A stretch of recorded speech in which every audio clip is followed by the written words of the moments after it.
What fool thing is Johnny doing now?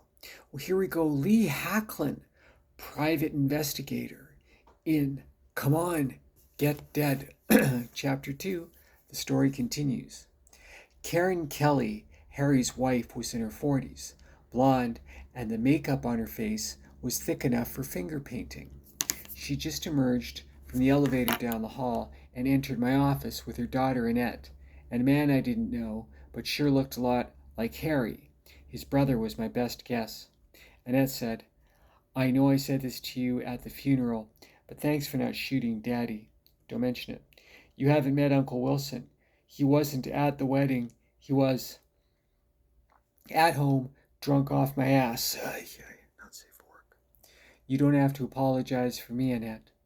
He was on the south side of his middle years and wore a t-shirt that said "Proud NRA member," and his belly was bare under the hem. I extended my hand and we shook. Like Harry, I'm a fellow white supremacist. Karen and Annette blushed in unison, which I thought was adorable. I rubbed my hand like there was goo on it. Actually, there was, and said, "You're welcome to leave." "I'm not going anywhere. The door is right behind you." Karen touched his arm and said, "Honestly, Wilson, you're an embarrassment to this family. Why don't you make yourself useful and get us some coffee?" He snorted and said, really not safe for work. He snorted and said, "I ain't no kunta kinte." I walked around my desk, kicked his balls in, dragged him out my office, and threw him down the stairs. "You're a traitor to your own kind, and a legend in my own mind." I closed the door, sat at my desk, and lit a blue buzzard. To my relief, Karen and Annette laughed and sat in my client chairs. My brother-in-law has had that coming for his entire bigoted life. Harry's just as bad, but he's not a murderer. How are you doing, Annette? Last year, shortly after their marriage, Jack Sparrow was murdered while on the set of his hit syndicated TV series The Sparrow Family. It chronicled the adventures of three teenagers and their single mother, who formed a pop band and traveled around the country in a colorful bus. Any similarity to the Partridge Family was merely coincidental. Shame, what's that? The kids had a tutor, the curmudgeonly Mr. English. There was another character, Ken Madden, their manager. He and their mother Shirley had a kind of will they or won't they kind of relationship. Jack was in his trailer, learning his lines, when somebody entered and bludgeoned him to death with a wrench. Jack was 23 and on top of the world.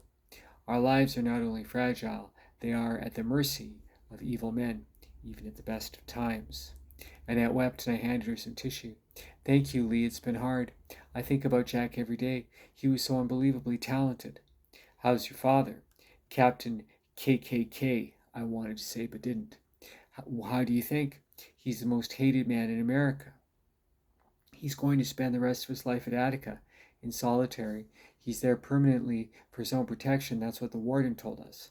My father is a bad man, Lee, and I grew up ashamed of him, but he's no murderer. Karen opened her purse and handed me a file. "This is a photocopy of the police report. Harry's innocent, Lee, and I want you to prove it." I thought, do you want me to pull a rabbit out of a hat, too? I took the file and placed it on my desk. Harry did it. He was on set that day with Annette. He hated Jack. He was seen leaving Jack's dressing room where he was killed. His fingerprints were on the wrench. Still, Annette was my sister's best friend. That made her family. "I'll look into it," I said, with as much enthusiasm as I could muster.